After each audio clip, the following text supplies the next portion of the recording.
Olá, e aí, tudo bem com você? Hoje nós vamos entender direito sobre liberdade religiosa e combate à intolerância.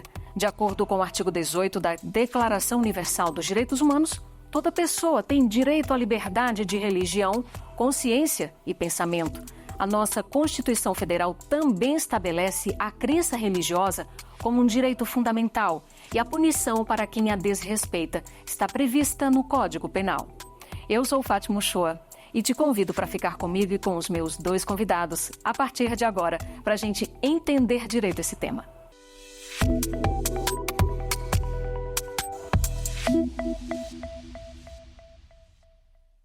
Bom, e eu já estou aqui com os meus dois convidados de hoje. Temos o analista judiciário aqui do Superior Tribunal de Justiça, Alisson Almeida, que é mestre em Direito e coordenador da Comissão de Admissibilidade e da Comissão de Igualdade Racial, ambas aqui do STJ. Alisson, muito bem-vindo aqui ao Entender Direito. Agradeço o convite do programa e a oportunidade de debater um tema tão relevante para a nossa sociedade, né? Todos estamos aí no dia a dia lidando com questões relacionadas à tolerância, e a tolerância religiosa é um importante tema que eu acredito deve ser debatido cada vez mais, tanto no Poder Judiciário como na sociedade como um todo. Com certeza, e para debater também aqui com a gente, está aqui o analista judiciário também aqui do Superior Tribunal de Justiça, Marcondes de Araújo Silva, ele que é mestre em Direito e integra a Comissão de Igualdade Racial do STJ. Marcondes, desde já também agradeço a sua participação aqui no Entender Direito. Muito obrigada. Eu que agradeço o convite para poder estar aqui com vocês, debatendo um tema tão importante como a liberdade religiosa nos nossos tempos, e poder trazer um pouco daquilo que se almeja para a nossa sociedade e do ponto de vista jurídico e também do ponto de vista social. Muito obrigado. Nós que agradecemos, com certeza. Marcondes, então eu já começo com você. Como definir, então, a intolerância religiosa? Como é que se caracteriza? A intolerância religiosa, ela é considerada uma discriminação, né? Ela pode ser considerada uma discriminação contra pessoas e contra grupos de pessoas com diferentes crenças ou diferentes religiões.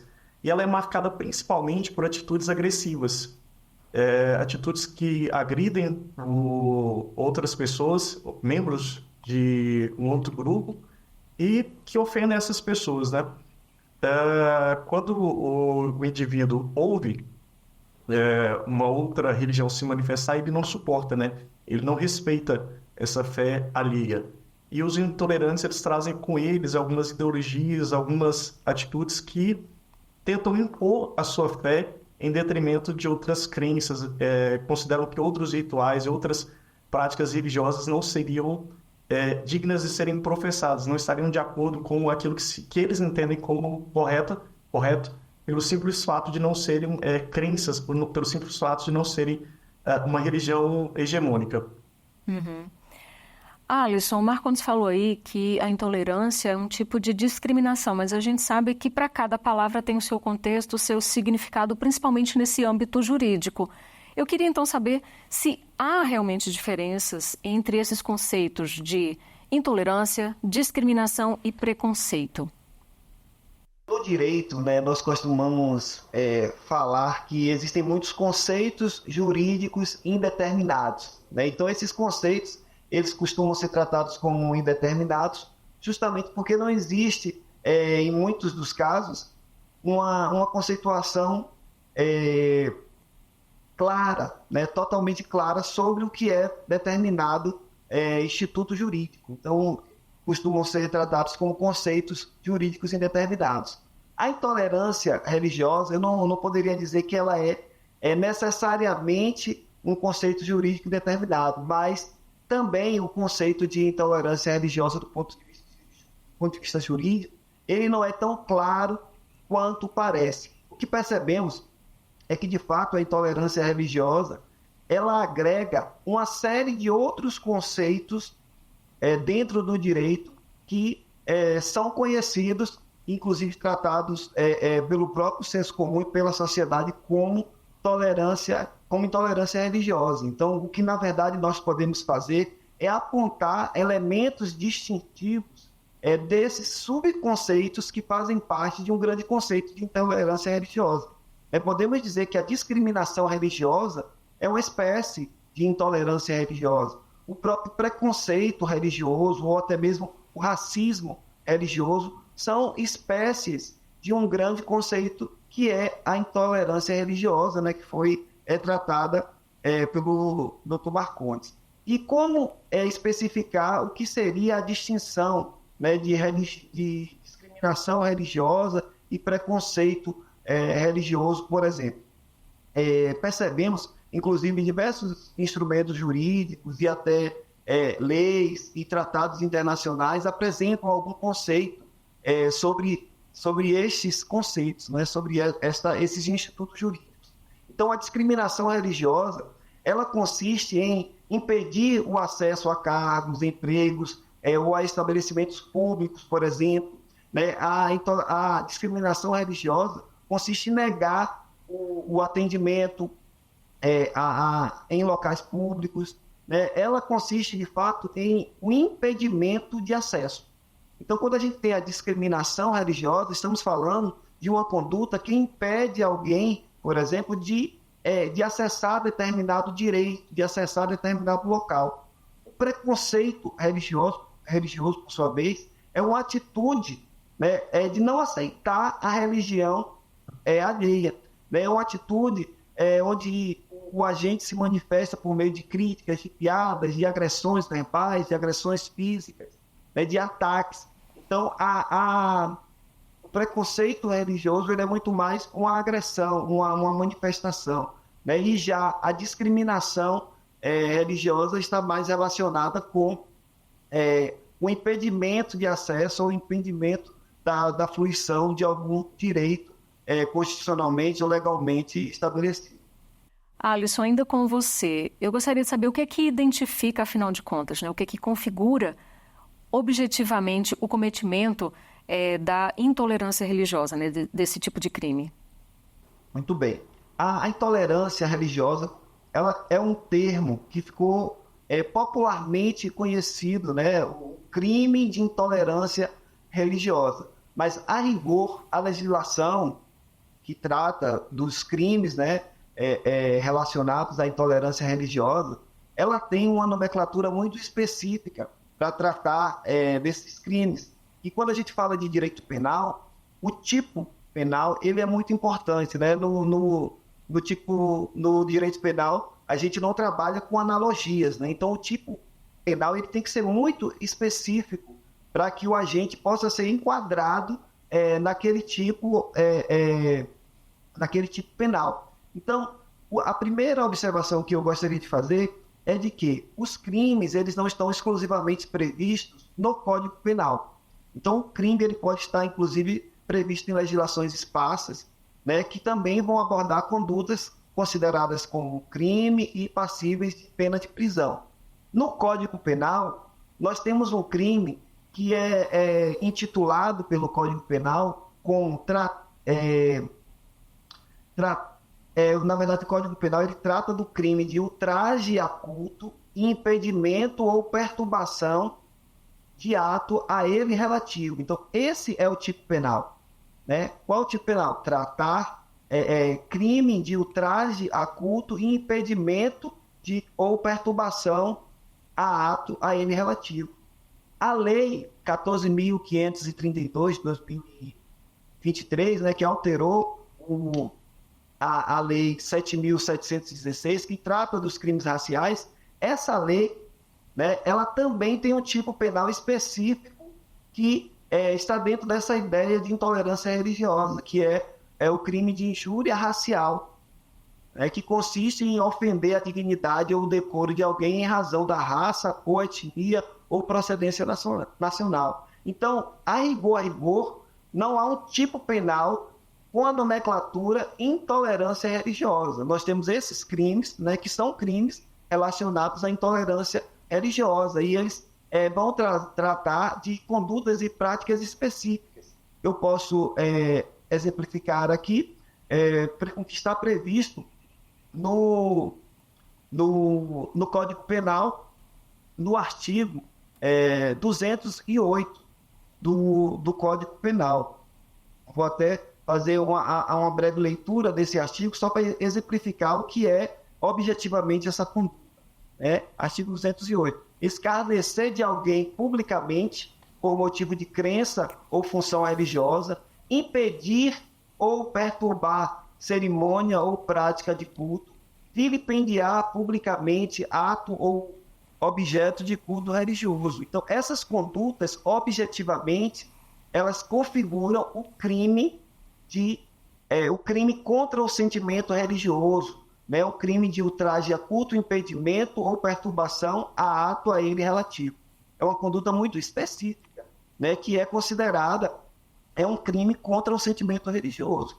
Já a lei de crime racial, que também trata de crimes relacionados ao sentimento religioso, é uma lei que trata especificamente de racismo, e a gente teve uma alteração nessa legislação para incluir ali a injúria racial, o chamado racismo religioso, e prevê no artigo 2A que injuriar alguém ofendendo-lhe a dignidade ou decoro em razão da cor, raça, etnia ou procedência nacional. Então, essas são as condutas que objetivamente configuram um crime contra o sentimento religioso ou um crime de racismo religioso, que, por sua vez, podem ser consideradas crimes de intolerância religiosa. Qualquer indivíduo que escarneça alguém publicamente por conta da sua crença, ou que injurie alguém ofendendo a dignidade ou decoro em razão da sua religião, ou perturbe cerimônias ou a prática de cultos religiosos, ou até mesmo vilipendie publicamente ato ou objeto de culto, estará passível de ser responsabilizado penalmente, por uma conduta que pode ser, assim, lato sensu, considerada intolerância religiosa. Alisson, então, já que a gente está falando aí de tipos penais, quais seriam as punições para quem comete intolerância religiosa? Temos um assunto também bem importante, até porque houve uma atualização recente, em 2023, sobre a pena para o crime de injúria racial, que é de reclusão de 2 a 5 anos e multa. E essa alteração é importante porque aumentou a pena, então tornou, de fato, demonstrou ainda mais a gravidade da conduta. E no Código Penal, no artigo 208, nós temos ali a pena prevista de detenção de 1 ano, de 1 mês a 1 ano, e multa, para quem pratica o crime de ultraje a culto, impedimento ou perturbação a ato a ele relativo. Então, essas são as penas previstas no nosso ordenamento jurídico para quem pratica esses tipos de crime. Marcondes, agora com você. O crime de intolerância religiosa conta com um prazo prescricional, ou seja, existe aí um tempo previsto na legislação para quem quer judicializar a demanda, judicializar o caso, sob pena de não ser mais possível punir quem cometeu esse tipo de crime? A Lei 14.532, que equipara a injúria racial ao racismo, ela também protege a liberdade religiosa. E segundo essa lei, quem pratica crimes de intolerância religiosa pode pegar até 5 anos de prisão, além de uma pena para multa. E para esse crime não cabe mais fiança. E essa conduta ela é imprescritível. E a gente ressalta que atitudes agressivas, ofensas, esses tratamentos discriminatórios praticados contra alguém em função da sua crença ou de não ter religião, eles são considerados crimes inafiançáveis e imprescritíveis. Porque eles violam a liberdade, violam a dignidade humana, e a gente está falando aqui de condutas que são caracterizadas por ideologias, por crenças que visam a eliminação do outro, a eliminação daquela pessoa que não coaduna com a mesma ideia que você, que não vai ao encontro da sua crença, que não vai ao encontro da sua prática religiosa. Ainda com você, Marcondes, eu gostaria de saber se é possível se buscar punição para o autor do crime de intolerância religiosa por meio de ação penal e, ao mesmo tempo, requerer a reparação civil pelos danos ocasionados. Existe aí a prescrição para se pleitear indenização por danos materiais e ou morais nessa hipótese? Então, é possível, né, que o agente seja responsabilizado nas duas esferas, na esfera penal e também na civil. Como regra, as ações que visam a reparação civil, seja uma reparação de natureza material ou moral, elas têm prazo prescricional. Só que esse prazo prescricional, ele pode ser afastado, nos termos da jurisprudência do STJ, quando o pedido de indenização por danos morais, ele vier, né, e for oriundo, originário de uma ação penal sem uma sentença definitiva, ou seja, sem uma sentença que tenha extinguido o processo com um julgamento de mérito. Porque nessas hipóteses, o que vai ser feito é a aplicação daquilo que prevê o artigo 200 do Código Civil de 2002, que estabelece a suspensão do prazo prescricional para ação de reparação civil que é originária de um processo criminal. Então, como regra, a gente tem a prescrição para se buscar, para se pleitear uma indenização, mas nessa hipótese de uma ação penal sem sentença definitiva, é possível que esse prazo seja suspenso, ou seja, que a pessoa procure e persiga essa indenização após essa sentença.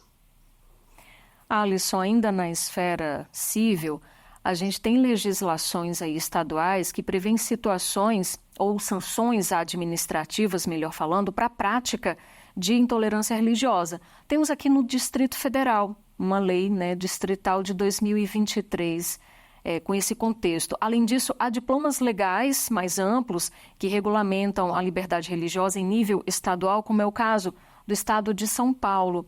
Eu pergunto sobre até que ponto vai a competência dos estados para legislar em matéria de religião e se isso também há alguma interligação com a própria Constituição, que é a nossa lei maior. Excelente pergunta. Eu apenas gostaria de complementar algo que foi dito pelo Dr. Marcondes sobre essa equiparação, né, da injúria racial com a injúria religiosa, do crime de racismo com a injúria religiosa. Né? Essa equiparação ela é muito interessante, a gente ter essa equiparação na legislação, justamente porque o crime de racismo, que é inafiançável, que é imprescritível, ele foi tutelado pela Constituição, né, com muito cuidado, né, ao ponto de ter essa característica de ser inafiançável e de ser imprescritível.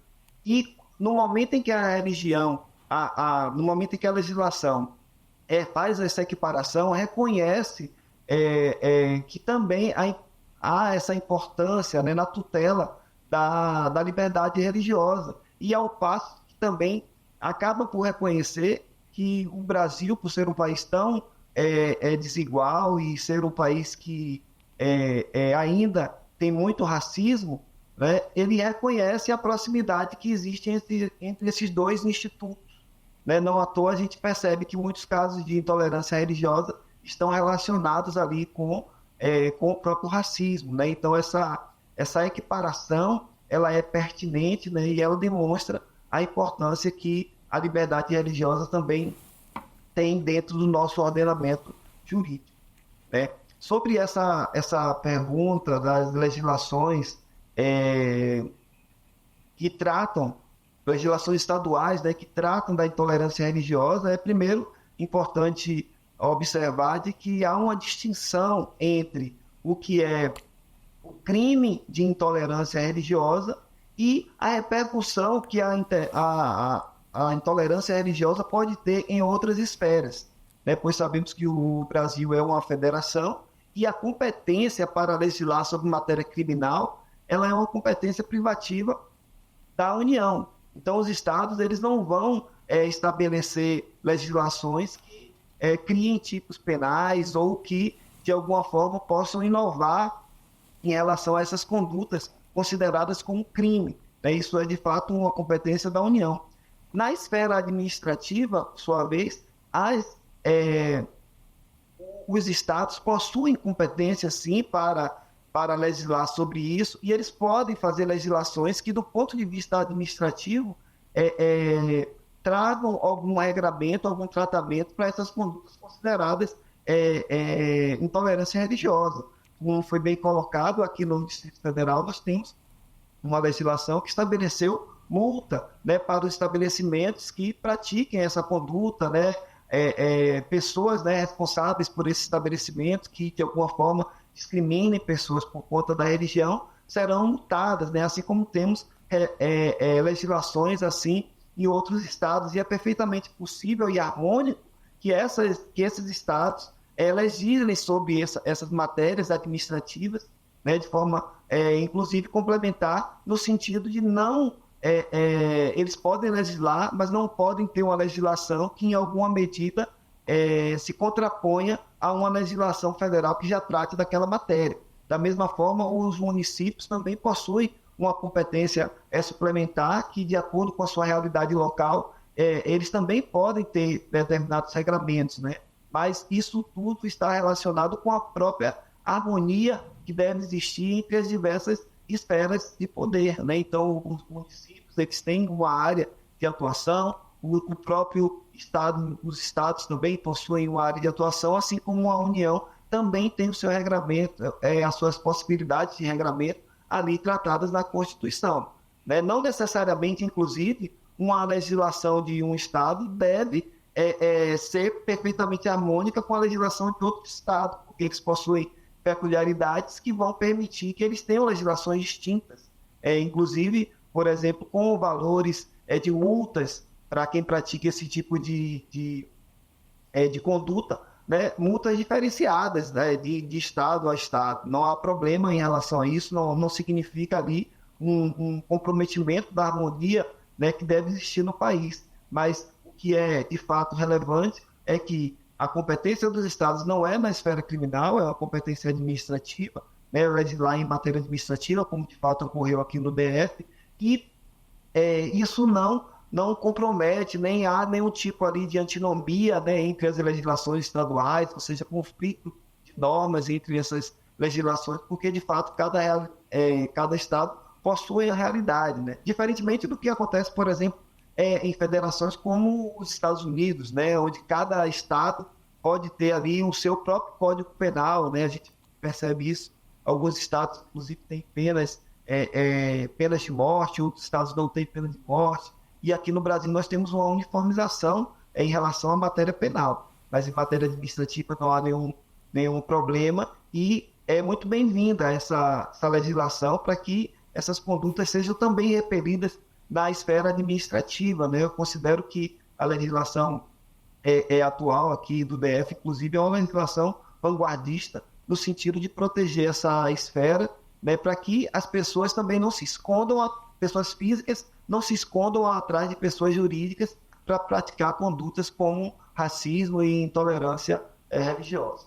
Então, pelo que você está falando, Alisson, essas legislações esparsas, elas não trariam risco para o que a gente chama, né, não trariam a insegurança jurídica?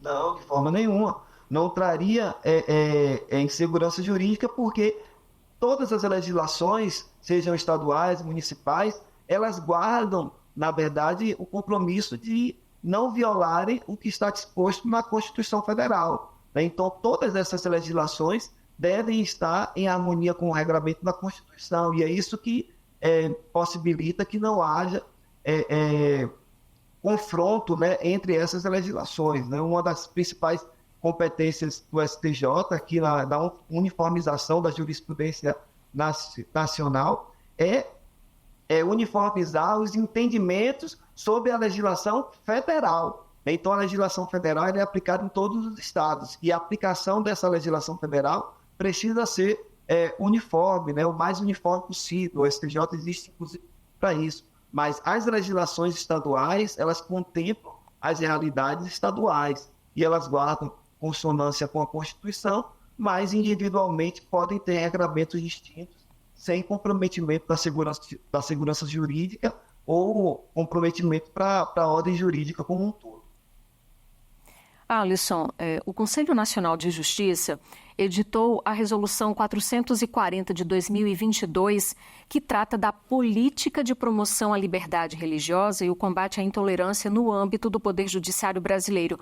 Então, eu gostaria de saber de que forma o STJ, enfim, o Judiciário, de um modo geral, estão em sintonia, né? Estão em sintonia com essa resolução do CNJ e de que forma eles estão atuando em conjunto, o Judiciário como um todo, enfim, o STJ? Uma excelente pergunta e mais um ato normativo, né, do CNJ que demonstra a necessidade de se preocupar com a liberdade religiosa e de combater, de fato, a intolerância religiosa também no âmbito do Poder Judiciário. Daí é interessante observar que essa legislação, essa resolução do CNJ, ela vem para cuidar do ambiente administrativo do próprio Poder Judiciário, né? Demonstrando que aqui também deve haver preocupação em relação a isso. E para responder a sua pergunta de forma mais específica, a própria resolução, ali no artigo 3º, ela cita os princípios que são norteadores dessa política de promoção da liberdade religiosa e de combate à intolerância.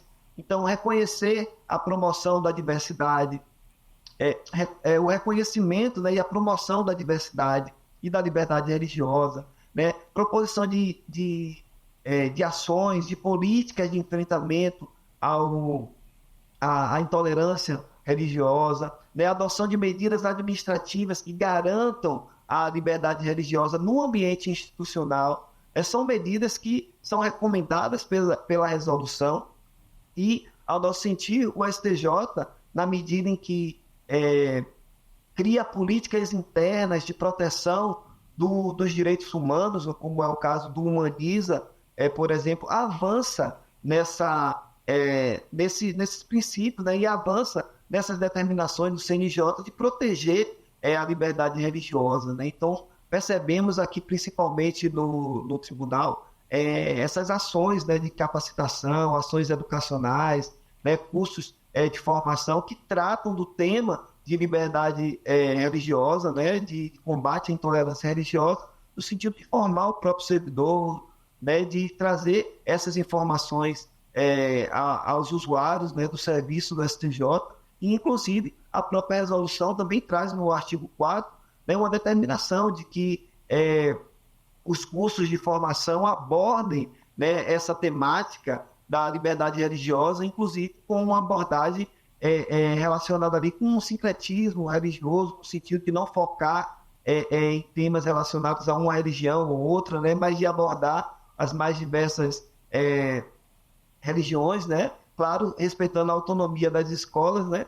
Então, a gente percebe que há uma movimentação em relação a esse tema no STJ, inclusive, mas focado na ideia de formação, né, na ideia de capacitação do servidor e de trazer conhecimento sobre um assunto que é tão caro, não por isso está sendo tratado, até por isso, na verdade, está sendo tratado na Constituição Federal, nas resoluções, né, e em atos administrativos que tem esse condão de garantir a liberdade religiosa e combater a intolerância religiosa. Esta ação, inclusive, né, de grande visibilidade do programa, tem também essa missão de trazer informação, né, não só aos seguidores, mas aos próprios usuários do tribunal sobre esse tema, né? E eu acredito que isso traz a reflexão, isso promove, né, a cultura do conhecimento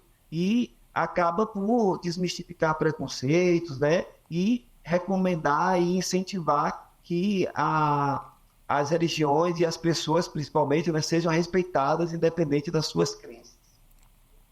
Justamente, Alisson, essa é a nossa missão de hoje, difundir conhecimento para que todo mundo entenda direito e especialmente em consonância com essa resolução 440 do CNJ, que estamos aqui fazendo esse programa Entender Direito para realmente levar à tona mais conhecimento, mais discernimento e menos preconceito, menos intolerância, aliás, né? Dirimir a intolerância, zerar a intolerância religiosa.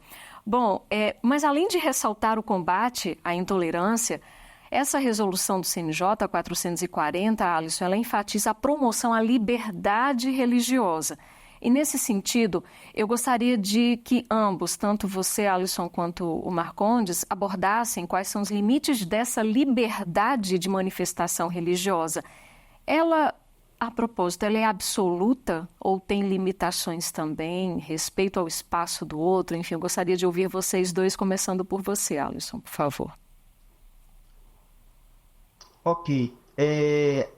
A liberdade religiosa, se pudesse, um conceito uma qualificação, né, que poderíamos dar para a liberdade religiosa, é de que trata-se de fato de um direito fundamental, né, um direito fundamental previsto na Constituição e até por isso tem uma carga principiológica muito grande na liberdade religiosa. Então, por conta dessa carga religiosa, por conta dessa alta carga, né, de principiológica, a gente percebe que existe alguma indeterminação até mesmo dos limites desse exercício da liberdade religiosa. Obviamente sabemos que não é absoluto, né? E a técnica mais utilizada para entender os limites dessa liberdade religiosa é justamente a ponderação, né? Aquela ideia, né, popularmente conhecida de que o meu direito termina onde começa o direito do outro, né? São temas de biodireito que a gente pode trazer para exemplificar que não existe um limite tão claro, né, em relação aos princípios constitucionais, em relação aos direitos fundamentais, mas que a regra basilar seria de que o direito vai até o direito de uma pessoa vai até onde termina o direito, onde começa o direito do outro, né? Isso implica dizer de que é possível sim você exercer o proselitismo, é possível sim você professar a sua religião, anunciar a sua religião. Isso não implica em intolerância religiosa, até mesmo você rejeitar uma religião que lhe é apresentada. Isso também não configura intolerância religiosa, porque sabemos que cada pessoa vai escolher uma religião que mais esteja de acordo ali com a sua própria fé, né? Então, os limites, eles são... Não é fácil estabelecer limites, né?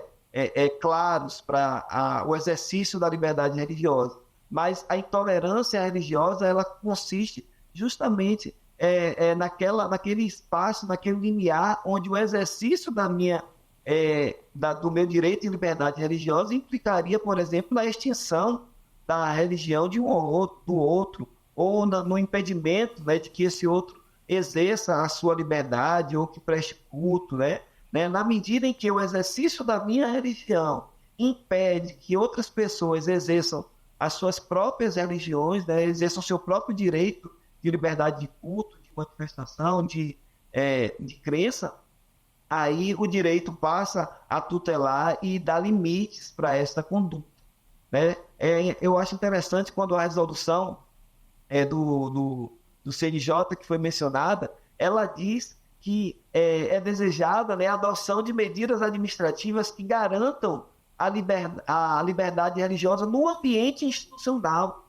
Ou seja, mesmo no ambiente institucional, do poder judiciário, de um Estado laico, né, que não tem religião oficial, ainda assim é garantido que se exerça a liberdade religiosa, né? Então é um reconhecimento de fato do direito e não é impeditivo, né, a estar no serviço público ou até mesmo na repartição pública, não é impeditivo para que a liberdade religiosa seja exercida. Eu, particularmente, para concluir essa questão, eu entendo que os direitos fundamentais eles devem ser sempre maximizados, né? Então, os direitos fundamentais eles devem ser exercidos com o máximo de liberdade possível, né? Então, a exceção é a restrição a esses direitos fundamentais, e eu considero que, no caso da liberdade religiosa, né, como a regra geral do direito que o limite dele é justamente quando começa o direito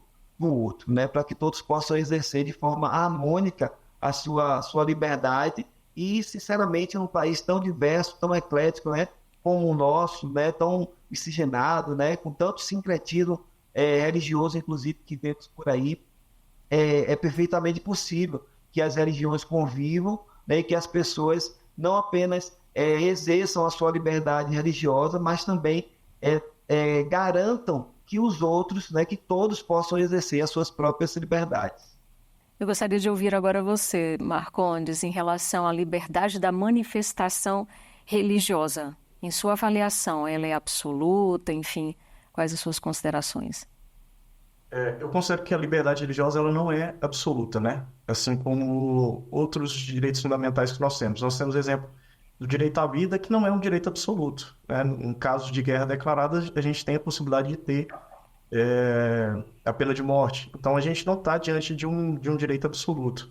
Algumas pessoas defendem, inclusive, que o único direito absoluto seria o direito a ter direitos, né, que seria talvez o único direito que você não poderia retirar de uma pessoa. Mas a liberdade religiosa, ela encontra limites, né? Ela encontra limites quando ela vai de encontro com outros direitos, né? Quando ela envolve práticas ilegais. Então, nenhuma religião, nenhuma pessoa, a despeito de estar acobertada pelo manto da liberdade religiosa, pode usar da religião para propagar o ódio, para propagar violências de qualquer natureza, seja violência física, seja violência moral. A violência sexual, né, nos últimos tempos a gente tem verificado em vários casos em que líderes religiosos têm se apropriado, têm se aproveitado de conceitos religiosos, de práticas religiosas para praticar o crime de estupro. Então, essa liberdade religiosa, ela encontra limites na prática de crimes, ou seja, a fé não existe para acobertar a prática de crime. Não existe essa possibilidade. O Estado brasileiro não vai permitir que você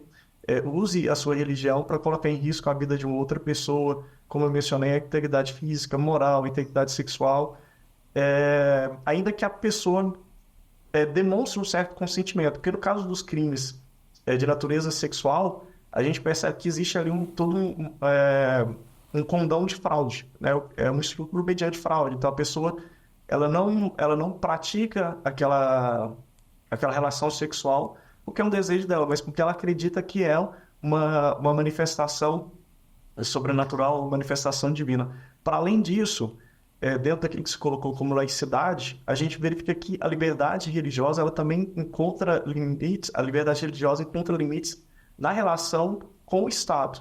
Então, um agente público, e a gente pode pensar nas três esferas de poder, no legislativo, no executivo e no judiciário, um agente público, no desempenho das suas funções, ele está limitado. Ele não pode, ao elaborar ou editar uma lei, usar da sua religião para influenciar, para além daquilo que seria normal, né, a elaboração de uma lei. Porque no caso do Poder Legislativo, a gente sabe que tem uma margem maior de possibilidade de você incutir, de repente, um conceito, uma instrução religiosa dentro de uma lei, porque você tem um debate, porque a legislação como um todo, ela tende, pelo menos é o que se espera, ela tende a espelhar aquilo que a sociedade almeja.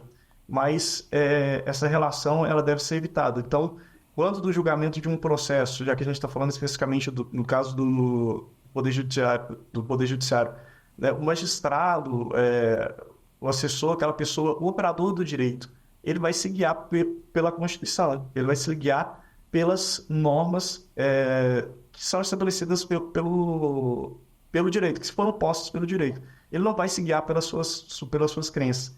Então, a gente tem limites claros, né, com relação à liberdade religiosa. Então, eu entendo que ninguém pode, a despeito de estar cobertado pelo manto da liberdade religiosa, violar espaços públicos, né? Porque você pode professar a sua religião, mas se quando você faz desrespeitando outra pessoa, seja por causa do local ou por causa do tempo, né, por causa do horário, então vamos pensar num momento em que ou a maioria das pessoas está em descanso. Você tem o direito a despeito de ter liberdade religiosa, usar um trio elétrico para celebrar um culto num bairro residencial sem que você tenha tido, de repente, uma regulamentação, uma autorização para isso.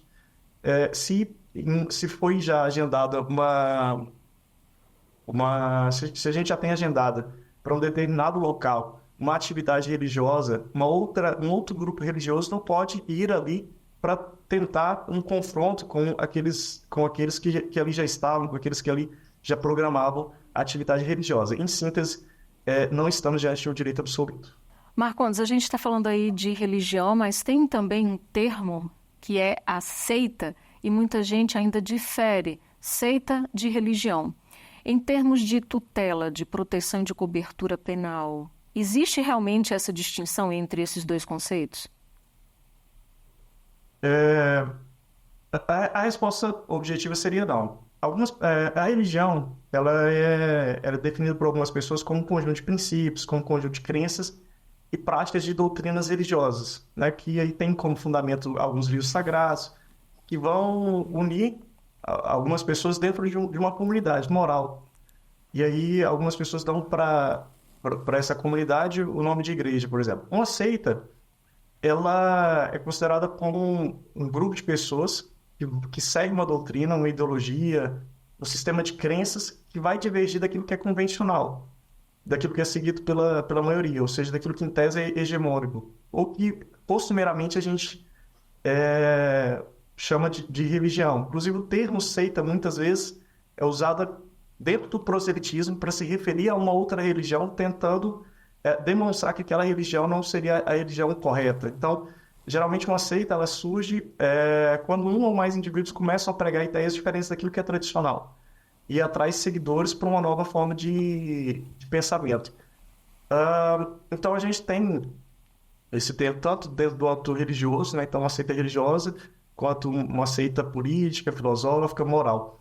E quando uma religião ela surge, inicialmente ela pode inclusive ser considerada como uma seita, né? Até que ela seja adotada por uma quantidade significativa de pessoas. Da mesma forma que como eu mencionei, que uma religião que já está estabelecida, ela pode ser considerada como uma seita para uma outra religião.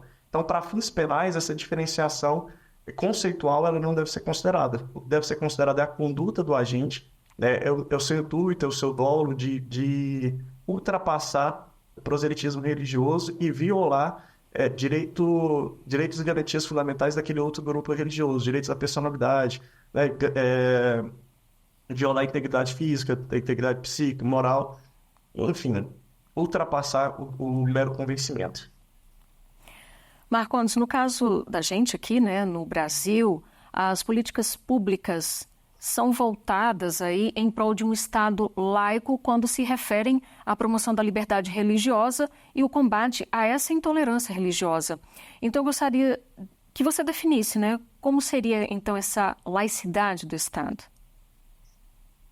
A laicidade do Estado brasileiro permite que nós firmemos como as instituições religiosas parcerias. E é muito comum, inclusive, que parte de projetos sociais sejam desenvolvidas por instituições religiosas.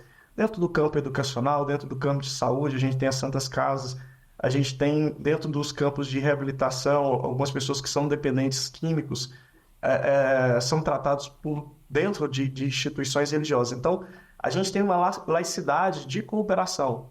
O Estado brasileiro pode firmar parceria com as instituições religiosas, desde que não interfira nessas instituições religiosas, desde que o Estado não interfira no credo dessas pessoas. Então, o que o Estado não pode fazer é ultrapassar a colaboração com uma finalidade social. Focar em qual é o objetivo. Por que está sendo firmado aqui um termo de cooperação com uma instituição religiosa? É para um trabalho de natureza social. Então, vai ser desenvolvido aqui um trabalho com crianças para afastá-las do uso de drogas ou para manter elas ocupadas em determinado tempo. É uma visita a uma instituição prisional para levar, de repente, um tratamento psicológico, um conforto religioso, permitir que a pessoa expresse a sua liberdade dentro do cárcere. Mas o que a gente precisa é que o Estado observe aquilo que prevê a Constituição para que haja um ambiente harmônico e respeitoso entre essa pluralidade religiosa e a liberdade religiosa.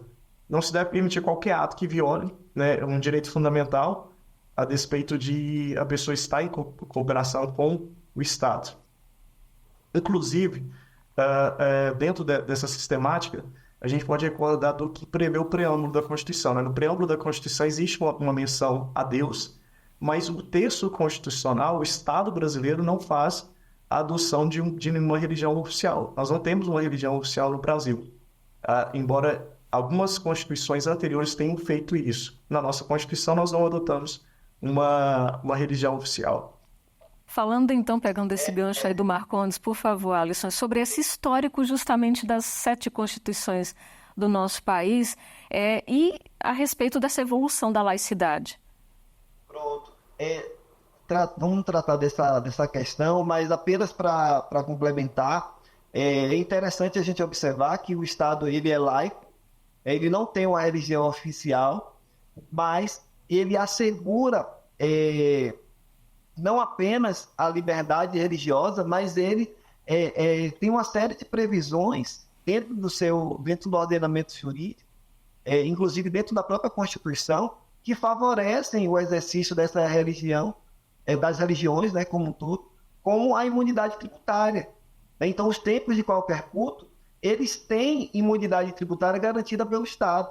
Então, se por um lado o Estado ele não pode financiar nenhuma instituição religiosa, por outro lado, a Constituição garantiu, inclusive, imunidade tributária, né, ao exercício dessa atividade religiosa, né? Então, assim, a gente percebe que a Constituição, em que pese tenha estabelecido o Estado laico, ela não criou qualquer tipo de embaraço ao exercício da liberdade religiosa e, inclusive, não há pagamentos de impostos, né, por essas instituições. Mas falando sobre o histórico, né, da laicidade entre as constituições, é bem peculiar essa questão, e a gente observa, né, nas constituições diversas que o Brasil teve desde 1824, de fato uma evolução e um incremento dos direitos relacionados ali à religião. Por exemplo, a Constituição de 1824, né, a nossa primeira Constituição, ela de fato estabeleceu o catolicismo como religião oficial e trazia limitações mesmo à liberdade religiosa. Mas já em 1891, a Constituição ela garantia as liberdades religiosas, né, e excluía a interferência religiosa nas questões públicas, né, que é algo que já foi inclusive mencionado aqui, mantendo assim uma inerente neutralidade do Estado em relação à religião, tornando ele laico. Então a gente percebe ali, a partir da Constituição de 1891, né, um novo ordenamento em relação a isso, trazendo o Estado laico para o país. Já na Constituição de 1934, a gente tem outros movimentos também positivos no sentido de reafirmar a liberdade religiosa, inclusive prevendo a possibilidade do ensino religioso, né, claro, de forma facultativa, né, em escolas. A gente tem escolas confessionais, então isso é possível, né, a criação de escolas confessionais, e o casamento religioso com efeito civil. Então a Constituição trouxe a possibilidade do casamento civil, não apenas o casamento religioso, como a gente como foi no passado. Então a possibilidade de um casamento para aquela pessoa que não tinha nenhuma religião e não queria ser casado na igreja, né? Ela queria ter o seu reconhecimento, a sua união reconhecida como casamento, sem necessariamente passar por um casamento religioso. Da mesma forma, o casamento religioso ele teve os efeitos civis, né, reconhecidos, né, claro, passando por todo o procedimento. Então é uma Constituição também marcada positivamente em relação à liberdade religiosa por esse aspecto. Já a Constituição de 1946 manteve, né, essa neutralidade e estabeleceu a imunidade dos templos de qualquer culto no tocante aos impostos, né? Então a gente tem ali, a partir de 1946, essa imunidade sendo estabelecida como mais uma garantia,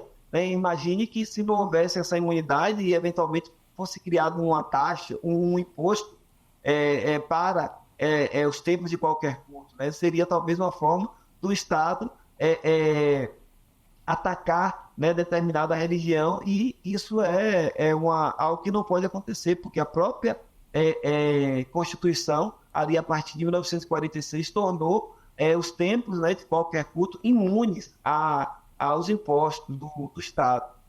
Já a Constituição de 1967, né, ali 1969, essa Constituição, até por conta do regime militar, né, do período, ela, apesar de ter mantido o Estado como laico, né, não criou nenhuma religião oficial, também não trouxe ali grandes avanços em relação à laicidade do Estado ou à liberdade religiosa, né? Só mesmo com a última Constituição de 1988 é que tivemos ali uma série de direitos, né, colocados no texto constitucional e garantias da liberdade religiosa, da isonomia entre os diferentes credos e formas de organização religiosa, né? Mais uma vez rejeitando, né, a confessionalidade do Estado e garantindo a liberdade de crença, culto, né, para todos os cidadãos. Então, assim, a gente percebe que a Constituição de 1998, ela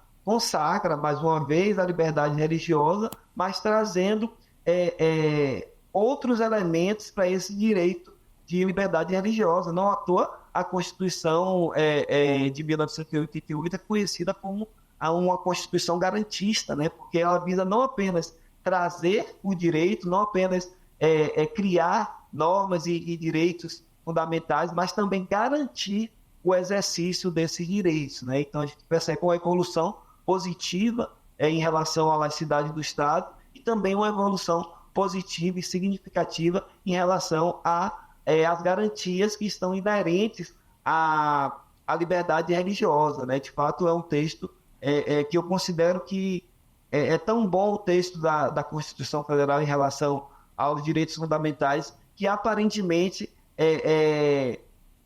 esses direitos eles vão sendo ressignificados e ampliados com o passar do tempo, porque parece que nós, a cada dia, conseguimos enxergar mais aqueles direitos que estão na Constituição, né? Foi assim, inclusive, por exemplo, com a lei de cotas, né? O fundamento das cotas estava já na Constituição, né? Então, assim, a equiparação da injúria racial, da intolerância religiosa aí ao racismo, né?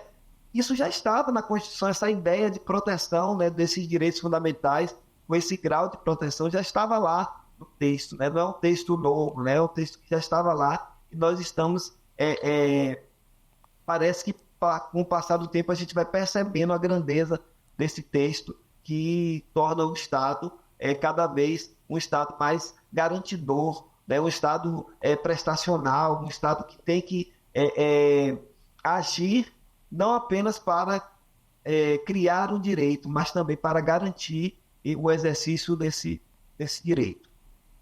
Que bom que contamos com essa evolução social, cultural e também em termos de legislação, né? Inclusive com canais de denúncia contra quem comete intolerância religiosa. Eu gostaria então de ouvir o Marcondes. Quais são esses canais governamentais oficiais para denúncias, Marcondes? A gente tem a Ouvidoria Nacional dos Direitos Humanos, que é um setor do Ministério dos Direitos Humanos, que recebe denúncias de toda a sociedade contra todo tipo de violência. Basta a pessoa ligar para o Disque 100, no caso a pessoa disca 100, e já entra em contato com essa ouvidoria. Para além desse órgão, a gente tem as polícias civil e militar que também podem ser acionadas e atuar na linha de frente de qualquer violação à liberdade religiosa, além do próprio Ministério Público, né? Que é uma instituição que está aberta a todo cidadão que o procure para registrar alguma situação de violação a direitos. Alisson, esse Disque 100 pode ser feita denúncia anônima por meio desse canal e eu gostaria também de ouvir a sua avaliação. Esses canais de denúncia, eles estão de fato funcionando? Então, sim, é possível que a denúncia seja feita dessa forma. E em relação à efetividade, né, dessas denúncias, se de fato tem resolvido, o que podemos dizer com muita tranquilidade é de que, de fato, há uma subnotificação desses crimes, né? Então, assim, ainda que fosse o caso de grande parte das denúncias serem resolvidas, né? Ainda assim, por conta da subnotificação, a gente teria como dizer que muitos dos casos efetivamente não são resolvidos, né? E eu costumo pensar de que isso estaria resolvido se novos casos não estivessem mais acontecendo, né? À medida, poderíamos dizer que a denúncia funcionou, que o processo judicial funcionou no sentido de condenar os praticantes dessas condutas, mas também de orientar e ensinar a toda a sociedade, e essa prática diminuiria. Só que o que, na verdade, nós percebemos pelas estatísticas é um aumento, né? É uma crescente em relação à intolerância religiosa, né? Parece que cada vez mais as pessoas estão intolerantes em relação à religião alheia, e cada vez mais temos visto casos de intolerância, temos visto violação de direitos por conta da religião. Não à toa, em 2023, houve uma mudança na legislação para tornar aumentar a pena, né? Então, esse movimento dá a entender de que as soluções dadas até então não têm sido suficientes para impedir a prática da intolerância religiosa, e, portanto, eu posso pensar que, de fato, não tem sido suficiente, não tem sido efetivo o combate. Alisson, você tocou numa palavra fundamental para resolver grande parte dos nossos problemas: respeito. Seria tão mais simples se todo mundo se respeitasse as diferenças, as escolhas, as opções, enfim, mas continuamos na luta, e eu só tenho a agradecer por esse nosso bate-papo de hoje. Conversamos com o analista judiciário aqui do Superior Tribunal de Justiça, Alisson Almeida. Muito obrigada. Eu que agradeço a participação, é uma oportunidade muito importante para nós, né? Eu sou o coordenador da Comissão de Igualdade Racial aqui no Tribunal, e nós sabemos que a questão racial está intrinsecamente ligada, né, com a intolerância religiosa. Não à toa, a maioria dos casos de intolerância religiosa no Brasil está relacionada ali também com a questão racial, né? Então, nós precisamos ser mais tolerantes, né? E medidas como essas, né, cursos, momentos como esse, onde possamos discutir a tolerância e trazer ferramentas para que as pessoas sejam mais tolerantes, elas são sempre bem-vindas, e eu acredito que só podem ser positivas, tanto para o tribunal como para os servidores, e principalmente para toda a sociedade que é beneficiada com essas informações, né, e tem a oportunidade também de exercitar um pouco mais da tolerância. Muito obrigado. Nós que agradecemos também a participação do analista judiciário, também analista judiciário aqui da STJ, Marcondes de Araújo Silva. Muitíssimo obrigada por participar aqui com a gente. Eu que agradeço, né, a possibilidade de estar aqui com vocês, de falar um pouco sobre esse tema tão importante, e que pode ser resumido, inclusive, na palavra respeito, que a gente precisa, de fato, respeitar o outro nas suas peculiaridades, né? Porque a religião ela não pode, de forma alguma, se pautar pela violência, né? A pessoa que está insatisfeita com a religião, com a própria religião, ela precisa ter a liberdade para migrar, né? E se, de repente, a pessoa está insatisfeita com a religião do outro, reze, né? Mas, sobretudo, respeite o próximo, né? Então, impor uma religião, impor a sua fé nunca é o melhor caminho. O respeito é o melhor caminho. Com certeza. Mais uma vez, muito obrigada em nome de toda a equipe aqui do Entender Direito. E aí, você entendeu direito comigo e com os meus convidados? Eu espero que sim, viu? Muitíssimo obrigada também por sua companhia. É o seguinte, você já sabe, né? O nosso encontro está marcado na programação da rádio e da TV Justiça e nas principais plataformas de streaming de vídeo e de áudio. No canal do STJ no YouTube, curta, compartilhe e dê o seu joinha no nosso programa para a plataforma Entender Direito, que o conteúdo é bem interessante e vai sugerir então para mais pessoas. A gente se encontra.